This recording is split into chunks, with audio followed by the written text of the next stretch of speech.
नमस्कार, मैं भावना ठाकुर और आप देख रहे हैं कोहराम लाइव।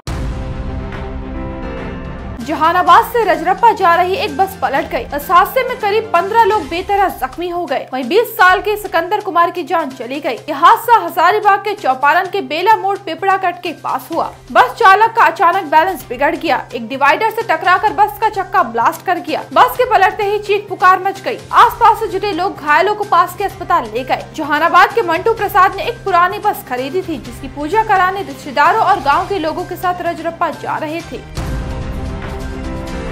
पीएलएफआई संगठन के 2 नक्सलियों को पुलिस ने धरा है। उनके पास से पुलिस ने 12 बोर के 2 भरटूहा राइफल, एक देसी कट्टा तथा नक्सली साहित्य सहित अन्य सामान बरामद किए हैं। गिरफ्तार नक्सलियों में सीताराम चौधरी और परदेसी यादव शामिल है। ये लोग क्रमशः गढ़वा और पलामू के रहने वाले हैं। बीती रात गढ़वा की रंका पुलिस ने इन्हें सीजो गाँव के भवराहा जंगल से गिरफ्तार किया। रंका एसडीपीओ संतोष कुमार ने बताया कि ये लोग पीएलएफआई संगठन के नाम पर ठेकेदारों तथा ग्रामीणों से लेवी वसूलने तथा डराने धमकाने का काम किया करते थे। परदेसी यादव पर गढ़वा और पलामू में 4 नक्सली मामले दर्ज है। ये पहले भी जेल जा चुका है। महाराष्ट्र में बड़ा पॉलिटिकल उलटफेर हुआ है। एनसीपी के नेता अजीत पवार ने शिवसेना का दामन थाम लिया। आज दोपहर अजीत पवार ने शिवसेना के एकनाथ शिंदे सरकार में डिप्टी सीएम पद की शपथ ली। शपथ के तुरंत बाद अपना ट्विटर प्रोफाइल बदला और लिखा डिप्टी सीएम ऑफ महाराष्ट्र। वहीं पार्टी के 8 विधायकों अनिल पाटिल, दिलीप वलसे पाटिल, छगन भुजबल, धनंजय मुंडे, हसन मुश्रीफ, धर्मराव अत्राम, संजय बंसोड़े और अदिति तटकरे भी राजभवन पहुंचे। सीएम शिंदे और डिप्टी सीएम देवेंद्र फडणवीस की मौजूदगी में इन सभी को मंत्री पद की शपथ दिलाई गई। एएनआई के मुताबिक अजीत समेत बाकी विधायक शरद पवार की पटना में विपक्षी एकता बैठक में मंच साझा करने और राहुल गांधी के साथ सहयोग करने के एक तरफा फैसले से नाराज थे।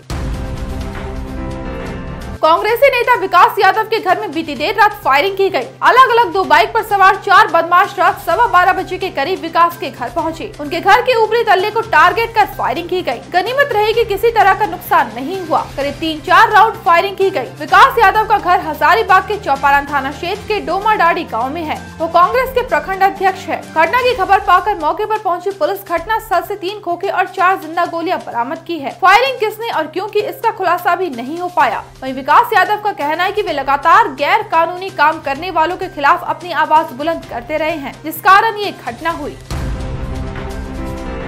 व्यापार में घाटा और माली हालत बिगड़ जाने के चलते व्यवसायी दिनेश यादव का हंसता खेलता परिवार तबाह और बर्बाद हो गया। आर्थिक तंगी के कारण अक्सर पति पत्नी में खूब कलह भी होते रहता था। आज सुबह भी कुछ ऐसा ही हुआ। इसके बाद दिनेश ने सबसे पहले पत्नी और 2 बच्चों पर घातक हथियार से हमला कर दिया। तीनों लहूलुहान हो गए। मची चीख पुकार पर अन्य 3 बेटी और बहन जाग गयी। बीच बचाव करने गयी बेटी अंशी को भी नहीं बख्शा। वो बेतरह घायल हो गयी। वहीं 5 साल का बेटा ओशियन अपने पिता के हाथ मारा गया। बड़ी बेदर्दी से उसका गला रेत डाला गया। लहूलुहान पत्नी अस्पताल में भर्ती है। शोर मचने पर दिनेश घर से भाग गया। घर से दूर एक जामुन के पेड़ पर उसके फांसी के फंदे पर झूलती हुई लाश मिली। मरने से पहले वह एक सुसाइड नोट छोड़ गया। घटना यूपी के फर्रुखाबाद के जहानगंज थाना के रतनपुर गाँव की है।